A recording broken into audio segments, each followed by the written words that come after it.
we've got our special guest here at the top of the hour, Dr. Harold Shinitzky. He's a sports psychologist, and I guess, Doc, before I start trying to explain you, I'll go ahead and let everybody know you were the recipient of the 2015 Florida Psychological Association Outstanding Contributions to Psychology in the Public Interest recipient. I mean, and the list goes on. But the one thing I'm noticing, buddy, you at Clearwater in St. Petersburg? Wow. Not bad. Not bad to be you, dude. It is a rough life down here. I'm originally from Chicago, and I got sick of winters. I don't blame you. So it looks like, Doc, this is Zach, by the way. Looks like you have worked with Olympians and professional athletes from every organization there is. So you've had a pretty good life, I guess, right there. I have been very fortunate. I was once the athlete. We had a sports psychologist working with us, and I remember thinking, that's a pretty cool gig. And then over the years, having the opportunity of working with national champion teams up in Washington, D.C., with the Mathis Stags, the Dunbar Poets up in Baltimore, and then starting working with pro teams and Olympians. This has been a very blessed life. I am very grateful. When you said you were an athlete, before we get into your current vocation here, tell us about your athletic career. Oh, gosh. Well, I was very fortunate. I grew up in a very athletic family. My father was a three-sport specialist back in high school, and my great-uncle was the head of Parks and Rec for the city of Chicago, so I got to go to Cubs games and Bears games, and it was just magical. I was a three-sport also back in high school, had the opportunity on a couple of the teams, and then college as a walk-on, and the coach directed me to focus on my academics since I couldn't beat anybody on the team. I got my doctorate, but afterwards I was a teaching pro back in Chicago when I got my doctorate, and I was the captain of the Hopkins competitive tennis team when I was at Johns Hopkins during my training. Wow. You had it going on, Coach. Didn't know Johns Hopkins had it. I was fixing to say, if I couldn't go no better school than Johns Hopkins, I believe I just quit. Thank you. I do appreciate that. I'm from Chicago, so I know people. There you go. Remember that, Tom. I know a guy. I know a guy. Oh, man. That's awesome.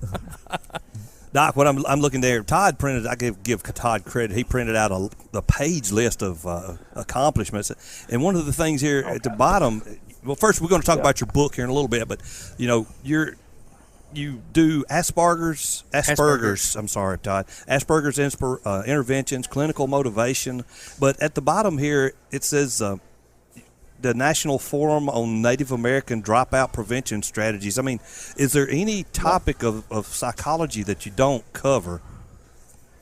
Well, before I came down to Florida, I was the director of prevention services in the Department of Pediatrics at Johns Hopkins at the School of Medicine. Wow. And my whole thing is to be able to deal with an issue rather than wait for it to become a problem. So my whole career has been spent in helping kids stay out of trouble. And that's how I ended up getting the opportunity of working with the Native American Indian Tribal Council. And that was a magnificent group. They had hundreds of national tribes represented from around the country, and our goal was to help them to be as successful as possible, because unfortunately the dropout rate is stunning, alcohol abuse is stunning, limited vocational opportunities for them. Most kids who unfortunately go through the tribal education, when they come out at high school and go to the public schools, they're immediately put into special ed programs. That's how poor the education is on the reservation.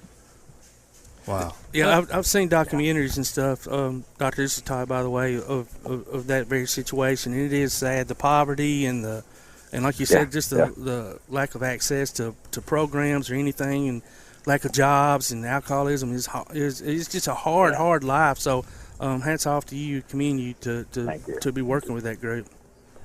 Yeah, I had set up a program called Project Champion, and it's a youth prevention program. So it works on developing self-esteem, assertiveness, decision-making, conflict resolution, goal setting, character development, assertiveness, all of those factors that have been proven to decrease at-risk behavior and increase graduation rate, prevent teen pregnancy, substance use. And so it's a pleasure to be able to set these programs up throughout the country. Doc, how you've dealt with high school athletics, college, and pro. Who are the most kids that you can get through, I guess you could say, as far as athletes, high school, college, or pro? Which ones listen better, what you have to say? I would actually say if you were to identify the elite athletes at most of these levels, I love your question. There's a group of individuals who have been raised by society at a very young age to feel special, and rules don't apply to them. Those individuals it's difficult to work with because they think they're all that in a bag of chips. Mm-hmm. Yeah. And the sad thing is they can really be a negative to the team if they're playing in a team sport. They don't think they necessarily need the intervention. But the curious aspect, it's the individual who works hard, diligent, persistent. That individual thrives. And so at a young age, and the earlier we can help these athletes develop these mental conditioning skills, the greater we could see their potential as they move to a collegiate level and then on to a professional or Olympic level. So I'm thrilled to work with pros because many of them have never been really given the opportunity or may not have been open to the opportunity. And so they get referred to me one of two ways. The first way is terrible. The second way is really great. The first way is if they're referred to me because the commissioner of the league, a coach of a team or an owner says, okay, you just broke the law, you're on TV for bad stuff, you got some serious problems, go talk to Shinitzky. Well, you're not too motivated to talk to me. You didn't want to talk beforehand, now you're forced to talk. And the other way, the second way that gets the best referral is when you turn to one of your teammates and you say to your teammate, hey, I don't know what's going on, but before you get into trouble, we really need to work on something. Go talk to this guy Shinitzky. I worked with him before. He's great. Nobody needs to know that you're seeing him. Now I get a guy who's highly motivated, very interested in resolving things, and I've already been vetted by their buddy. Yeah. When we've had a couple of guys on here, we had Shane McGowan on a couple of times. I don't know if you know Shane or not. He's calls himself a mental game coach, and then we've had a local guy on here a couple of times, Roger Kitchen, and he's a mental skills coach. And so it sounds like what you do and what they do are very similar, but there does seem to be a difference there. There seems to be a distinction between the two. Yeah. Good point. My background was clinical, and I was fortunate enough to get tracked through into a sports world. One of the things that I always like to be able to talk about is that you are working with a tactical coach. You're probably going to be working with a nutritional coach. You're going to work with an exercise physiologist. But are you also working on being mentally tough? And that's where I come in. So how to help an individual stay laser focused, develop a kill instinct, let go of the past, not focus on the future. And that's where I come in. Yeah, that's a lot. Well, now they do, but years ago people didn't think about that. And athletics is such a mental thing to do, right? Yeah. And doctor, and so by people being able to work with you, that just has to bring their entire game up. And also, you have an advantage. You being a former very good athlete yourself, you know what it was like to have to compete at a high level. So that just benefits the client as well, I'm sure. Yeah, I appreciate that. It's just because someone has the intellectual capability to get an advanced degree doesn't mean that they've actually understood the sport. And exactly. So a lot of my athletes are grateful that I've had the background and I can also speak the language. Yep. So if we get to Shanks and golf, we can come talk to you, right? If we get to Shanks. Let's talk about your book a little bit. Go ahead. I was going to say there is one chapter specifically devoted to the concept of choking and the yips. It's called the unmentionable. Good deal. There you go. Good deal. There you go. Awesome. Well, speaking of that one chapter, the book is named Your Mind, an Owner's Manual for a Better Life. Actually, that's my first book. That's your first book? Okay. Book. Wow. Yeah. Well, tell us about the latest book then. The latest book is called A Champion's Mindset, 15 Mental Conditioning Steps to Becoming a Champion Athlete. Perfect. So that you just don't have to be an athlete to read that book then, Doc, because that would apply to real life too, I'm sure. Absolutely. The idea that first book and my second book, the first one was what are the most common issues I see that present in counseling, and here are the recommendations to make. The second book was Take Control of Your Anxiety, a drug-free approach to living a happy, healthy life, because anxiety is the common cold in mental health. And this third book is my passion. This is my specialty, and that is A Champion's Mindset.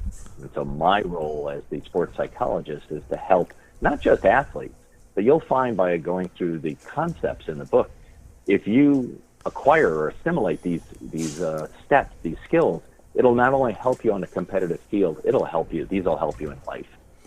What is the most common issue that you have to address with athletes, individuals who come to you for help? The internal self-talk. It is stunning. These are usually high achievers, and they have this tendency of being perfectionistic, which is a double-edged sword. They can be both exceptional at applying themselves, working towards becoming the best athlete they can be. And that's great as far as a motivator. The problem is they can also be hypercritical of themselves and be almost self-abusive. And so I always like to point out to them, we're not striving for perfection.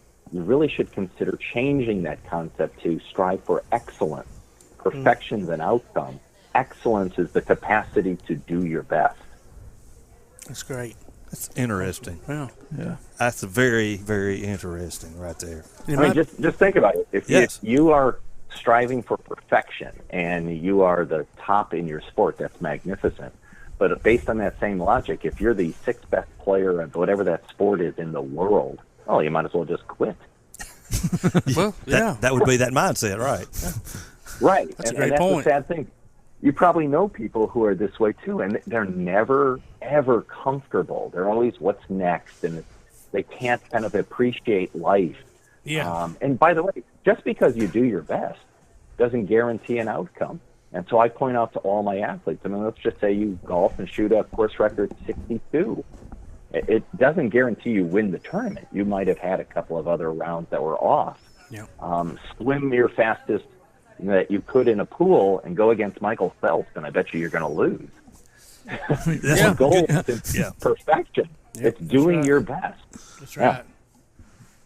Well, Doc, we want to thank you for coming on, and don't be a stranger. Here's your website for everybody that's listening out there, www.drshinitsky.com, and I'm going to spell that for everybody.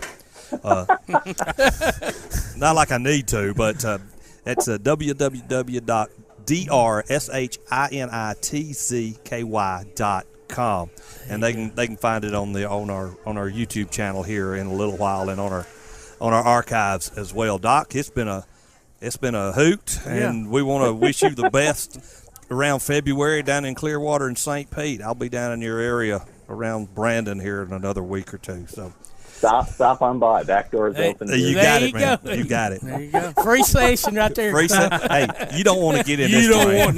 You do not want to. to. Get in his mind. No, absolutely. No. Scary place. You guys are great. Thank you, Doc. Thank you, Doc. Dr. Take Harold. care. Thank you. Dr. Harold Shinitzky, psychologist, and that was fun. That was interesting. You can get us some good stuff. Ladies and gentlemen, we've got people lined up to come on the show. We're going to take a quick break. You're listening to Applebee's Tailgate Talk here on WKAC, the Big 1080.